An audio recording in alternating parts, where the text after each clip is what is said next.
Muy buenos días, jóvenes estudiantes. Espero que se encuentren muy bien de salud y que hayan pasado unas felices vacaciones. Bienvenidos al área de ciencia y tecnología. Comenzamos con la experiencia de aprendizaje número 5 de Aprendo en Casa. Esta experiencia de aprendizaje consta de 3 sesiones. Comenzaremos con la primera sesión. Veamos.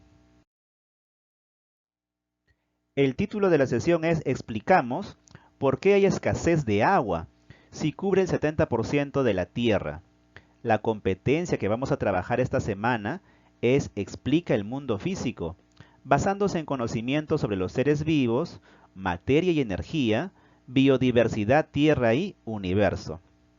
Las capacidades son comprende y usa conocimientos sobre los seres vivos, materia y energía, biodiversidad, tierra y universo. Y evalúa las implicancias del saber y del quehacer científico y tecnológico. El propósito de la sesión es explicar las propiedades, obtención e importancia del agua para fomentar acciones que permitan ejercer nuestro derecho al acceso del agua. Y los criterios de evaluación son dos. Expliqué, basado en información científica, sobre las propiedades del agua y por qué el agua es escasa. Segundo criterio, argumenté, utilizando conocimientos científicos, mi posición sobre la importancia del agua para los seres vivos. Esta semana solamente estaríamos evaluando el primer criterio. Bien, para empezar veamos qué es el agua. Bueno, el agua es una sustancia muy abundante en la Tierra. Cubre el 71% de la superficie de la corteza terrestre. Esto quiere decir que hay más agua para navegar que tierra para recorrer. ¿Qué más? Nos dice que el agua es indispensable para el origen y sustento de la vida, por supuesto. Y que en el sistema solar se encuentra principalmente en estado sólido. Algunos se preguntarán por qué en estado sólido, si nuestro planeta pues contiene abundante agua y prácticamente casi todo el agua que se encuentra en nuestro planeta Tierra está en estado líquido. ¿Y por qué en el sistema solar se encuentra en estado sólido? Bueno, porque la Tierra no es el único planeta que tiene agua. Por ejemplo, hay algunos satélites naturales que contienen más agua que en nuestro planeta Tierra. Como por ejemplo Ganímedes, ¿no? Que es una luna de Júpiter, ¿no? Y Europa también, que también es, no me estoy refiriendo al continente europeo, ¿eh? Sino a Europa es una de las lunas de Júpiter, ¿no? El gigante gaseoso Júpiter. Composición del agua.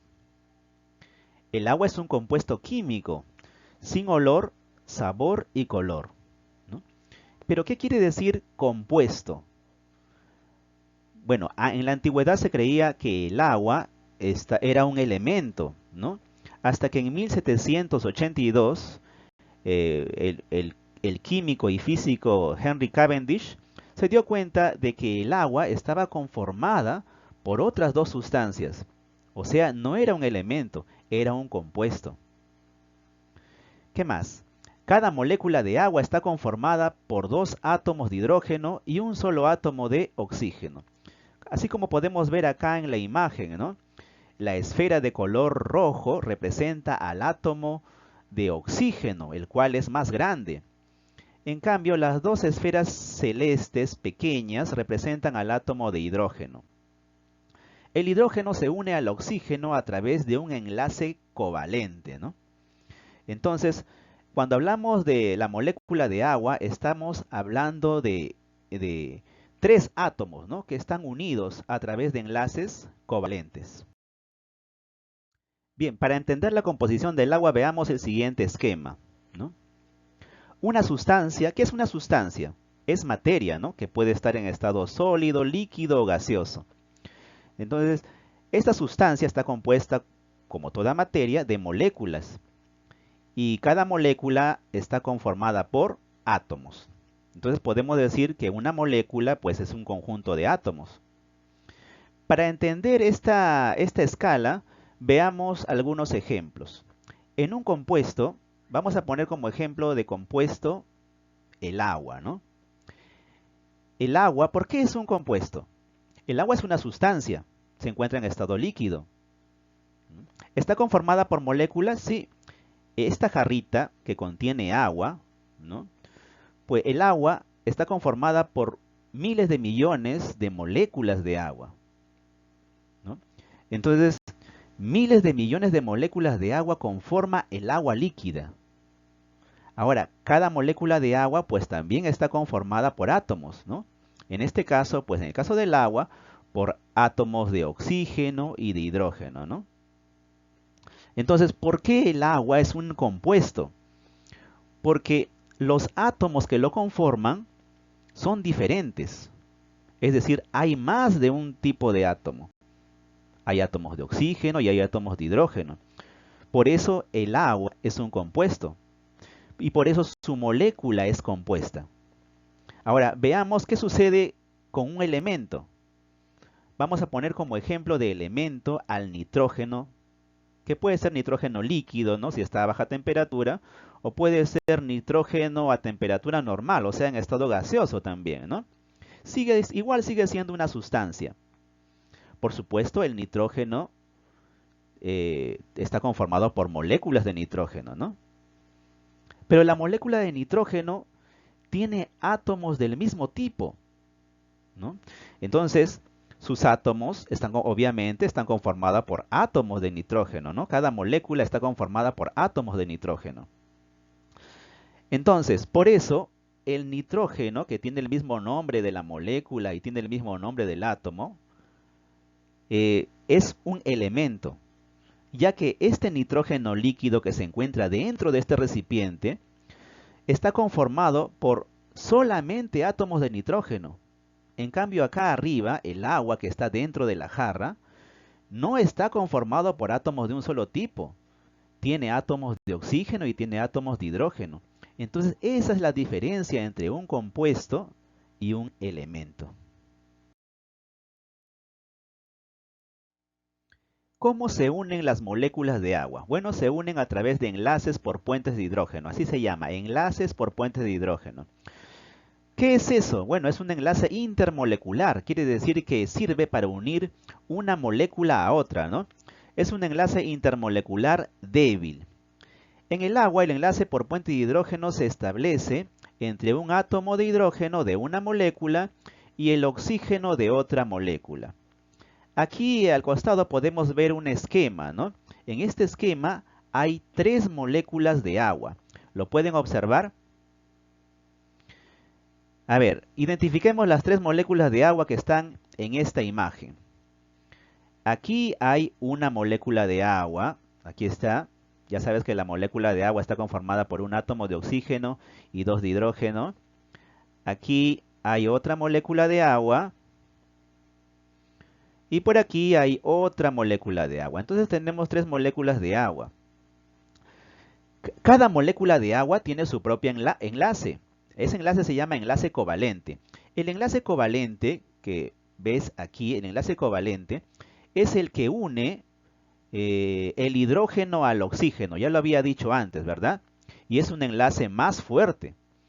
Bueno, más fuerte que el de puente de hidrógeno. El enlace puente de hidrógeno es este que tú ves aquí, ¿no? Es la línea que está conformada por guiones, ¿no? Es una línea intermitente.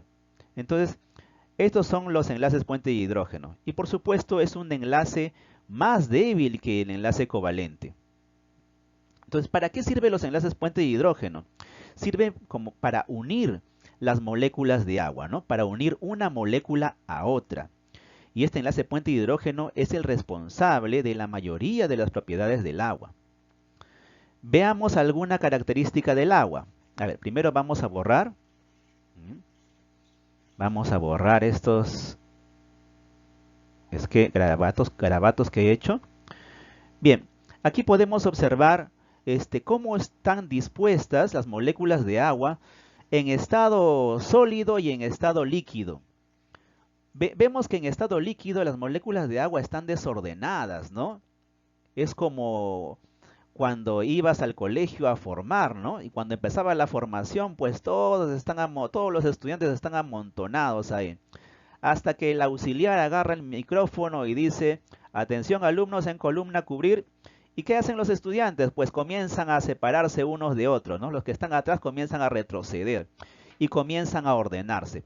Pues algo similar ocurre cuando congelas el agua, es decir, cuando lo conviertes en hielo.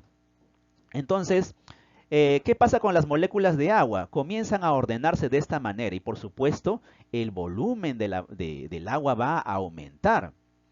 Y eso lo puedes corroborar con un experimento muy sencillo.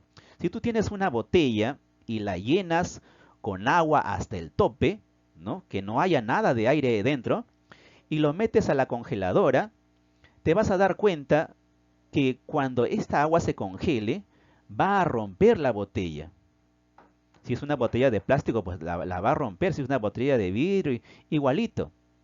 A menos que sea una botella, pues, ¿no? De hierro, ¿no? Que pueda soportar tal presión.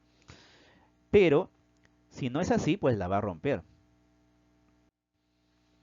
Esa es la razón por la cual el hielo flota.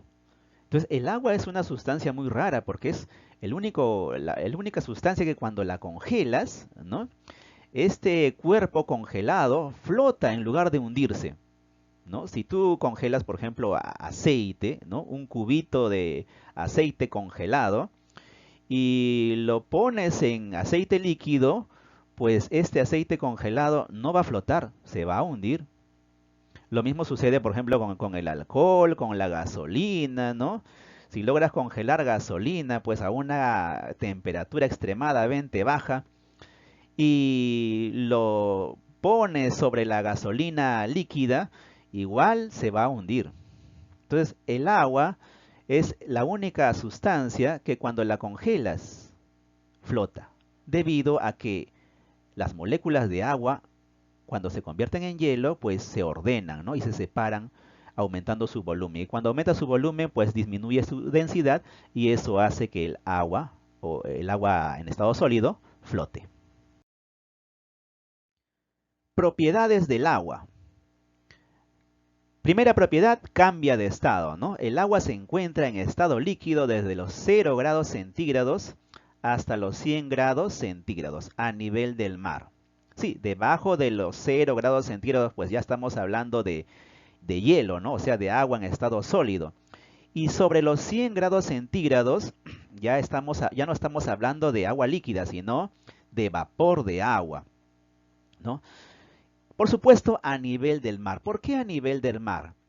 O sea que si me pongo a hervir agua, pues en una zona altoandina, ¿no va a hervir a 100 grados centígrados?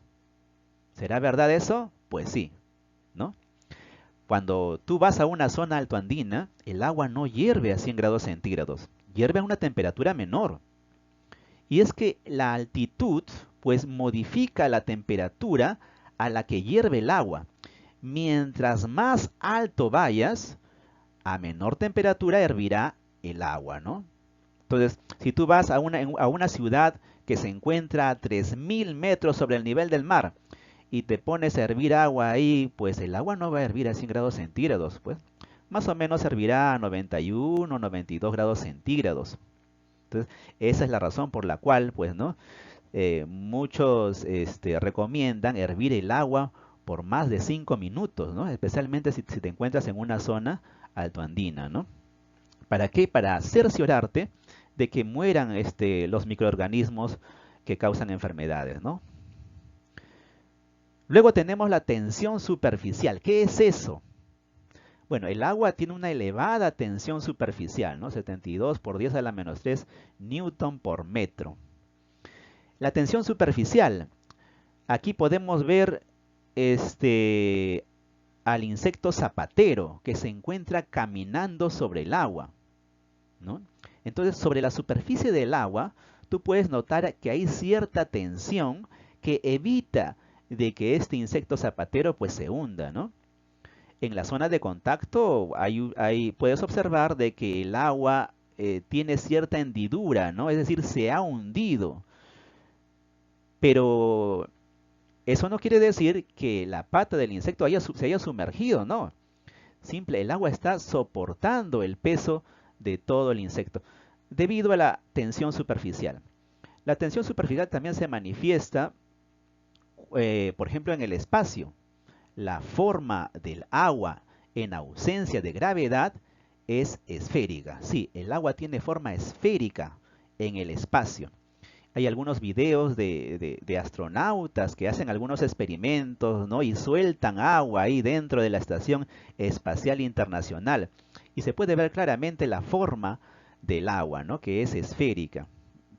Les voy a pasar algunos de esos videos a través del WhatsApp. Bien, otra propiedad es la capilaridad. ¿Qué es la capilaridad? Capilaridad es una propiedad que le confiere la capacidad de subir o bajar por un tubo muy delgado, ¿no? Por ejemplo, cuando te extraen sangre. No sé si alguna vez a ustedes le han extraído sangre de un dedo, ¿no? Tú sabes que la sangre contiene más agua que células sanguíneas. Entonces, cuando te pinchan aquí un dedo, pues se forma una gotita de sangre sobre el dedo, ¿no? Entonces lo que se hace para extraer la sangre se utiliza un tubo de vidrio bien delgado. Y cuando este tubo de vidrio delgado entra en contacto con la gotita de sangre comienza a subir por el interior del tubo. A esa propiedad se le llama capilaridad. Y esta propiedad del agua no solamente se manifiesta de esta forma, sino también se manifiesta en las plantas. Las plantas no absorben agua del suelo, sino es el agua del suelo quien sube debido a la capilaridad por las raíces, ¿no? La capilaridad del agua es la que hace posible que el agua suba desde las raíces hasta las hojas. Luego tenemos aquí el calor específico. ¿Qué es eso? El agua tiene un elevado calor específico. El calor específico es la cantidad de calor que le tengo que dar al agua para que suba su temperatura. En el caso del agua, pues el agua necesita una gran cantidad de calor para que suba su temperatura. No es como otras sustancias que le tengo que dar menos calor, ¿no? El calor específico del agua es 1 caloría por gramo y grado centígrado. ¿Qué quiere decir esto? Si yo tengo un gramito de agua y quiero que ese gramito de agua suba su temperatura 1 grado más, entonces le tengo que dar 1 caloría. Entonces, ese es el calor específico del agua, ¿no? Entonces, de esto podemos deducir que el agua absorbe una gran cantidad de calor y eso en parte es beneficioso. Por ejemplo, en el sudor. El sudor nos ayuda a mantener la temperatura del cuerpo. Cuando una persona hace ejercicio y comienza a sudar, el sudor tiene una finalidad. La finalidad del sudor es disminuir la temperatura corporal. Entonces, cuando sale el sudor del cuerpo, sale con cierta temperatura, es decir, sale calientito, ¿no? Y por supuesto al salir también sale parte del calor, de esa manera enfría el cuerpo. Y no solamente eso, cuando el sudor se evapora, es el cambio de estado del agua requiere de energía. Es decir, cuando el agua cambia, por ejemplo, de estado líquido a estado gaseoso, necesita de energía para cambiar de estado. Necesita calor. ¿Y de dónde lo saca? En el caso del sudor, lo saca del cuerpo. De esa manera cumple la finalidad de enfriar nuestro cuerpo. El agua de mar. El agua de mar es una disolución, ¿no? O sea, es una mezcla de agua con diversas sales y minerales. Claro, el agua no solamente tiene sal de mesa, no solamente tiene cloruro de sodio, tiene muchos tipos de sales, ¿no? Y este agua de mar pues compone los océanos y mares de la tierra. ¿Qué más? Nos dice que el agua de mar no es apto para el consumo humano. Sí, así es, no se puede beber. ¿Qué pasa si tú estás perdido en el océano y no tienes agua para beber? No puedes tomar el agua de mar porque el agua de mar, pues en lugar de hidratarte, te deshidrata. Nuestro cuerpo no está en condiciones de metabolizar el agua de mar. ¿Qué es lo que contiene el agua de mar? El agua de mar contiene cloruro, ¿no? Sodio, pequeña proporción de sulfato, magnesio, potasio, calcio y otros iones, ¿no? Desalinización del agua. ¿Qué es eso? La desalinización es quitarle la sal al agua. Por ejemplo, ¿no? El agua de mar, si quiero convertirlo en agua potable, tengo que quitarle la sal, ¿no? A eso se le llama desalinizar. Hay muchos métodos para desalinizar, o es decir, para quitarle la sal al agua de mar. Uno de ellos es la destilación. ¿En qué consiste la destilación? La destilación consiste en hacer que el agua se evapore, ¿no? Si tú ves aquí en este recipiente, que parece una caldera, ¿no? Entra por aquí el agua salada. El agua salada es calentada. Debido al calor, pues el agua, no la sal, el agua, comienza a evaporarse.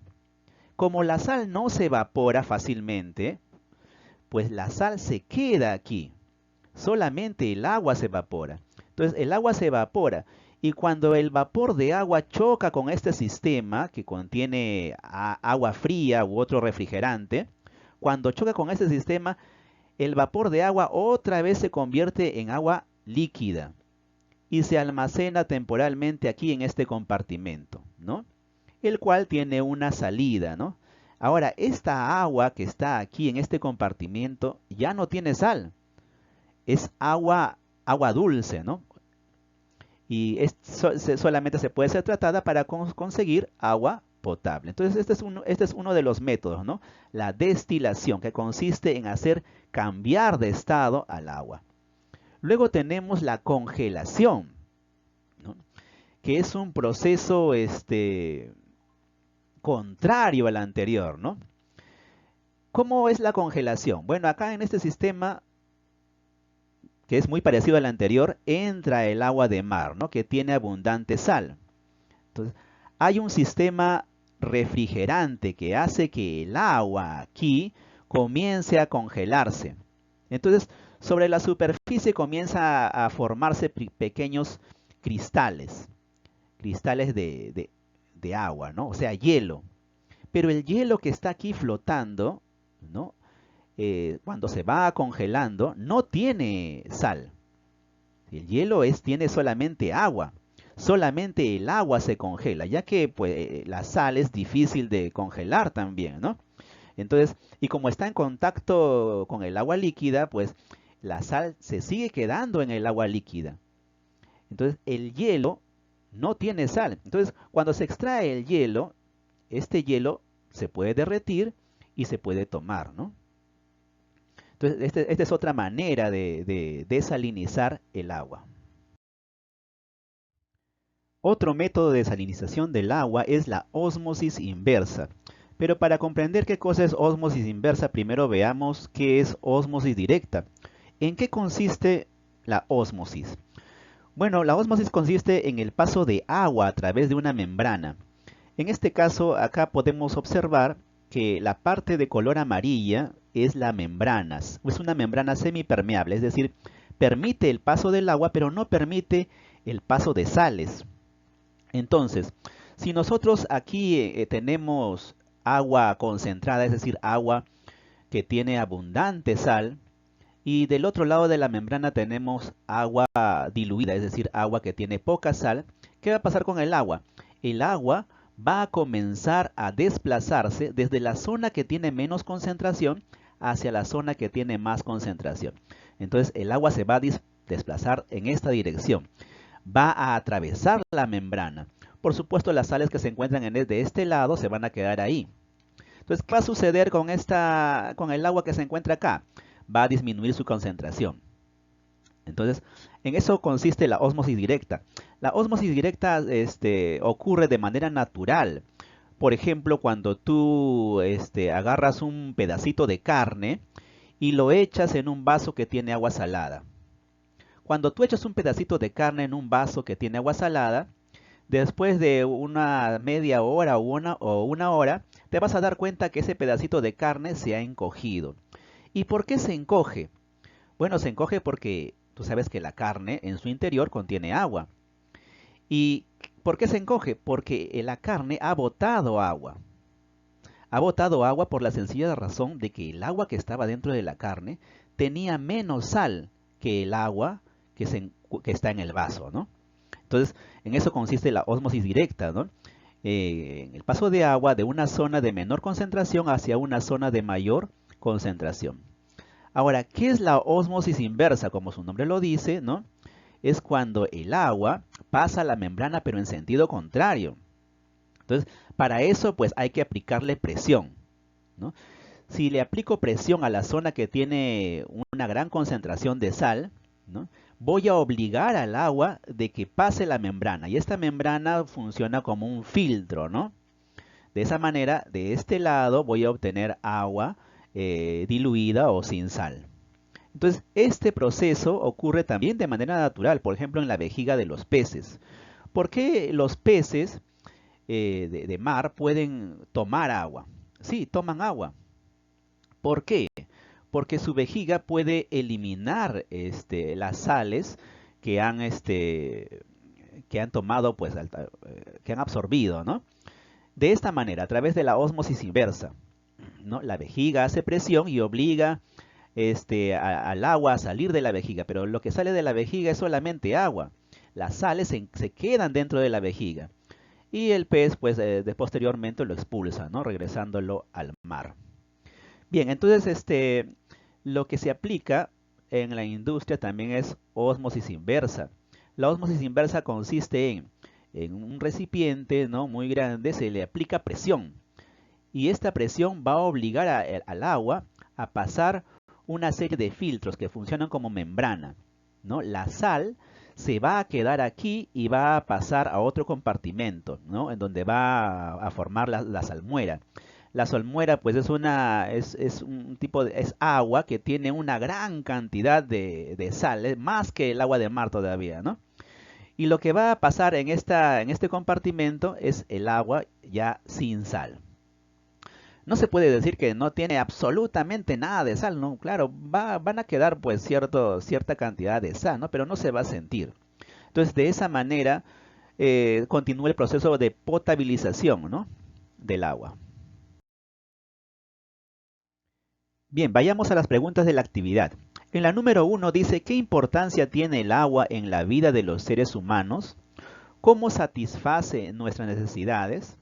Bueno, acá tienes que ponerte a pensar, ¿para qué sirve el agua? ¿El agua sirve solamente para tomar? ¿Para qué? ¿Cómo lo utilizamos? ¿No? ¿Qué necesidades pues satisface el agua? ¿No?